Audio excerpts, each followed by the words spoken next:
Hello बच्चों, welcome my YouTube channel. बच्चों एक बार फिर से आ गए हम आपके लिए यूपी पुलिस कांस्टेबल एग्जाम के लिए सामान्य हिंदी में उपसर्ग से संबंधित कुछ महत्वपूर्ण प्रीवियस ईयर प्रश्न लेकर, जो कि आपकी आगामी परीक्षा के लिए बहुत महत्वपूर्ण साबित होने वाले हैं। तो चलिए बच्चों, वीडियो प्रारंभ करते हैं। प्रश्न संख्या 1, प्रत्यक्ष शब्द में कौन सा उपसर्ग है? बेटा उपसर्ग की हम एक वीडियो और भी बना चुके हैं, हमारी दूसरी वीडियो है उपसर्ग कहाँ लगते हैं, शब्द के पहले। शब्द के पहले लगने वाले शब्दांश। ठीक है, देखिए यदि मैं उपसर्ग को ही लूं तो ये क्या है, सर्ग मूल शब्द, और जो इसके पहले लगा हुआ है वो उपसर्ग है ही। ठीक है, ये क्या कह रहे हैं, प्रत्यक्ष में यदि हम प्रत्यक्ष की संधि करेंगे तो प्रति प्लस अक्ष, प्रति अक्ष।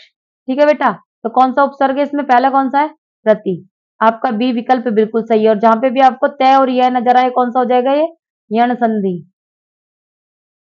जहां भी आपको आधा तय और यह नजर आए, क्योंकि देखिए बेटा ये क्या है, इसमें ई, यदि हम इसमें से ई निकाल लेंगे तो आधा तय रह जाएगा, और ये क्या है ए, तो ई और है यह, तो तय रह, और इसमें से ई निकाल लिया, आधा तय यह और अक्ष प्रत्यक्ष। ठीक है, चलिए आपका बी विकल्प सही है। प्रश्न संख्या 2, इनमें से उर्दू का उपसर्ग कौन सा है? चार विकल्प है बेटा, ए उप, बी भर, सी अन और डी अल। तो बेटा अल उर्दू का उपसर्ग है। ठीक है, याद रखना है आपको। प्रश्न संख्या 3, निम्नलिखित में से हिंदी संस्कृत का उपसर्ग कौन सा है? चार विकल्प है बेटा, ए बे, बी बिल, सी हम और डी परा। तो बेटा जो आपका हिंदी और संस्कृत का उपसर्ग है वो है आपका परा। डी विकल्प आपका बिल्कुल सही है। प्रश्न संख्या 4, अभिमान शब्द में कौन सा उपसर्ग है? चार विकल्प है बेटा, एमान, बी आ, सी अभी और डी अब।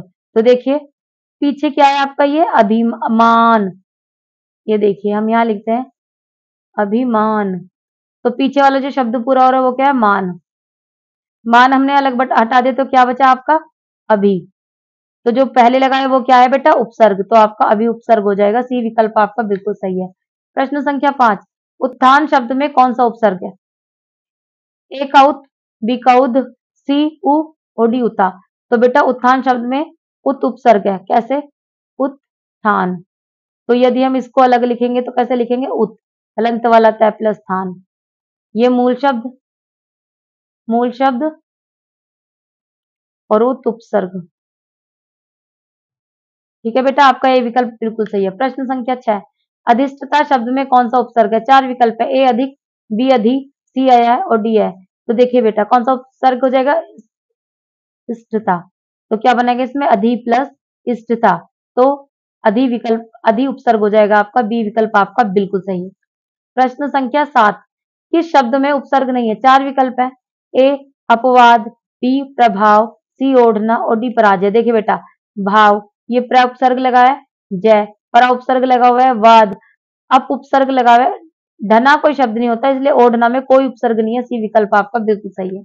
प्रश्न संख्या 8, अतियुक्ति शब्द में उपसर्ग कौन सा है? देखिए बेटा यदि आप शब्द को ठीक से बोलते हैं, उसको उच्चारण सही से करते हैं, तो आपको पहले ही उपसर्ग समझ में आ जाता है।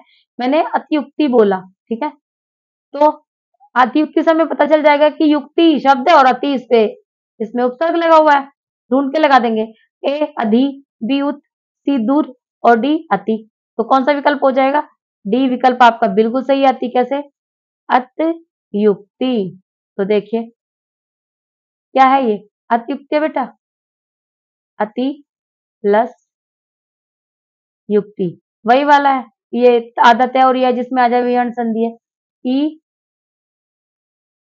अति प्लस उक्ति, युक्ति नहीं बेटा, अति प्लस उक्ति, उ उक्ति, ई प्लस उ बराबर यू।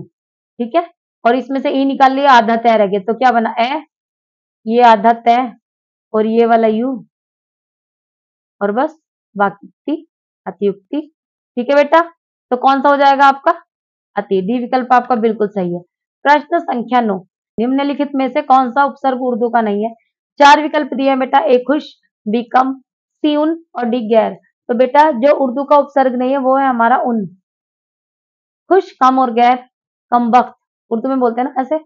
खुश, कम और गैर किसके उपसर्ग है बेटा? ये सब उर्दू के उपसर्ग है, उन आपका उर्दू का उपसर्ग नहीं है। सी विकल्प बिल्कुल सही है। प्रश्न संख्या 10, परोपकार में कौन सा उपसर्ग है?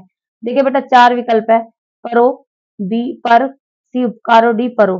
तो क्या हो जाएगा? पर प्लस उपकार। ठीक है, तो कौन सी संधि है? गुण संधि। जहां पे भी आपको ए की और ओ की मात्रा नजर आए तो कौन सी संधि हो जाएगी वहां पे? गुण संधि। तो पर अब इतना ही जान लो, पर प्लस उपकार, पर उपकार क्या हो गया? मूल शब्द, और पर क्या हो गया इसमें? उपसर्ग। देखिए बेटा यहाँ पे हमने आपको उपसर्ग के साथ संधि भी करा दिया है, आप भूलेंगे नहीं। जहाँ पे आधा तय हो रही है वो यण संधि, और जहाँ पे ए की या ओ की मात्रा हो तो वहां पे गुण संधि। अगला प्रश्न देखते हैं बेटा, इनमें से कौन सा शब्द उर्दू के उपसर्ग से नहीं बना है? ए नाराज, बी लाचार, सी दुबला और डी बेवकूफ। तो बेटा कौन सा नहीं बना है? दुबला। दुबला उर्दू के उपसर्ग से नहीं बना है, सी विकल्प आपका बिल्कुल सही है। बाकी ना, ला और बे, ये तीनों किसके हैं? किसके उपसर्ग है? ये उर्दू के उपसर्ग है। प्रश्न संख्या 12, इनमें से कौन सा शब्द उपसर्ग रहित है? मतलब जिसमें उपसर्ग नहीं लगा है, नहीं है। ठीक है, देखिए, ए अत्यधिक, बी विदेश, सी योग और डी सुरेश। तो देखिए बेटा अत्यधिक में अति प्लस अधिक लगा हुआ है, वी प्लस देश लगा हुआ है, सु प्लस योग इसमें भी लगा है, सु प्लस रेस। रेस हिंदी का कोई शब्द नहीं है, इसलिए सुरेश में कोई उपसर्ग नहीं लगा हुआ है। तो डी विकल्प आपका बिल्कुल सही है।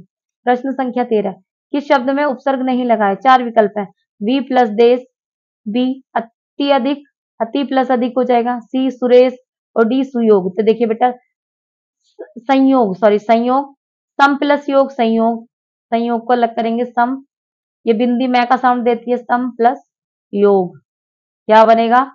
संयोग। अत्यधिक में अति प्लस अधिक,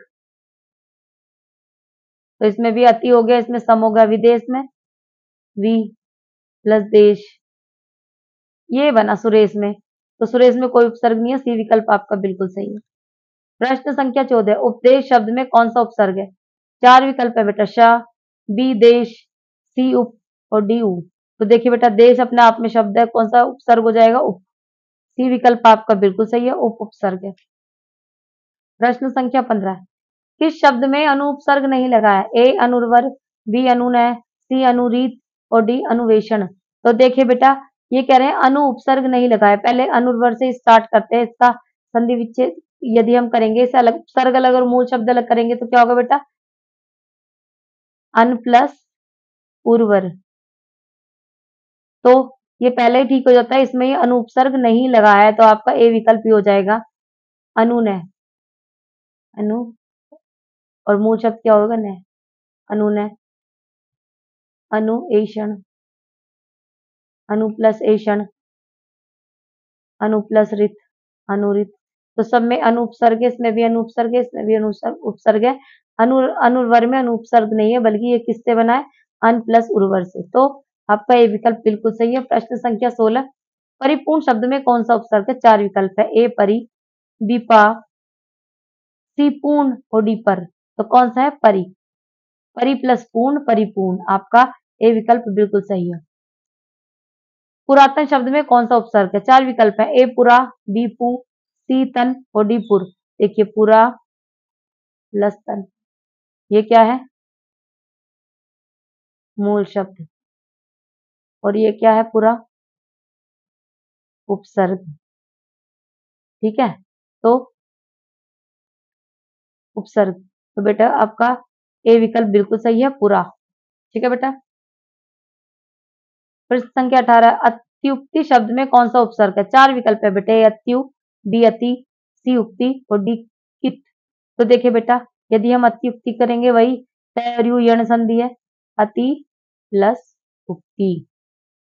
तो अति उपसर्ग लगाए, बी विकल्प आपका बिल्कुल सही हो जाएगा। अति शब्द में कौन सा उपसर्ग प्रयुक्त है? 4 विकल्प है, अति, बी अति, सी अपि, डी अधि। तो देखिए बेटा अति प्लस ईव अतीव, अति प्लस ईव अतीव। तो कौन सा? ए विकल्प आपका बिल्कुल सही। प्रश्न संख्या 20, इसमें से कौन सा उपसर्ग अरबी फारसी का? एउप, बिकु, सीना और डी पर। तो बेटा जो अरबी फारसी का उपसर्ग है वो है ना, सी विकल्प आपका बिल्कुल सही है। प्रश्न संख्या 21, सदाचार शब्द में कौन सा उपसर्ग प्रयुक्त है? तो सदाचार सत प्लस 4 विकल्प है बेटा, देख लो। ए अव, बी सत, सी अचार और डी आ। तो देखिए बेटा, सदाचार में हम क्या करेंगे? सत प्लस आचार, तो ये सत उपसर्ग है। बी विकल्प आपका बिल्कुल सही है। प्रश्न संख्या 22, इसमें से कौन सा शब्द उपसर्ग रहित है? उपसर्ग रहित मतलब उपसर्ग नहीं है। ए प्रत्यार्पण, बी संगम, सी विमोचन और डी क्रोध।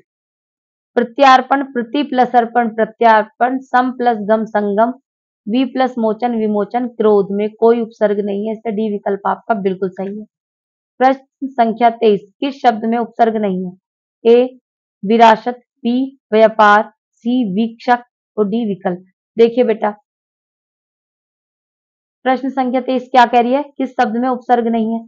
तो व्यापार में भी उपसर्ग है, विकल में भी उपसर्ग है, ये रहा, और विक्षक में भी वी उपसर्ग है, तो ये क्या होगा? विरासत। विरासत को आप तोड़ नहीं सकते, इसमें ए विकल्प आपका बिल्कुल सही है। विरासत कैसे तोड़ोगे? इसे टूटेगा नहीं, इसलिए इसमें कोई उपसर्ग नहीं है, उपसर्ग नहीं है, इसलिए आपका ए विकल्प बिल्कुल सही है। प्रश्न संख्या 24, इनमें से उर्दू के उपसर्ग से बना शब्द कौन सा है? 4 विकल्प है बेटा। ए कपूत, बी 19, सी अधपका और डी खुशबू। ये कह रहा है उर्दू के उपसर्ग से बना, तो खुशबू। डी विकल्प आपका बिल्कुल सही है। प्रश्न संख्या 25, इनमें से किस शब्द में ए उपसर्ग नहीं लगा है? 4 विकल्प है बेटा। अद्वितीय, बी अयोगात्मक, सी अज्ञान और डी अकलमंदी। तो देखिए बेटा, अद्वितीय, अद्वितीय में अ उपसर्ग लगा हुआ है, अयोगात्मक में भी अ उपसर्ग लगा हुआ है, ये कह रहे हैं अ उपसर्ग नहीं लगा है। अज्ञान में भी अ उपसर्ग लगा है। अक्लमंदी में अक्ल प्लस मंदी, इसमें अ उपसर्ग नहीं लगा है, तो आपका डी विकल्प बिल्कुल सही है।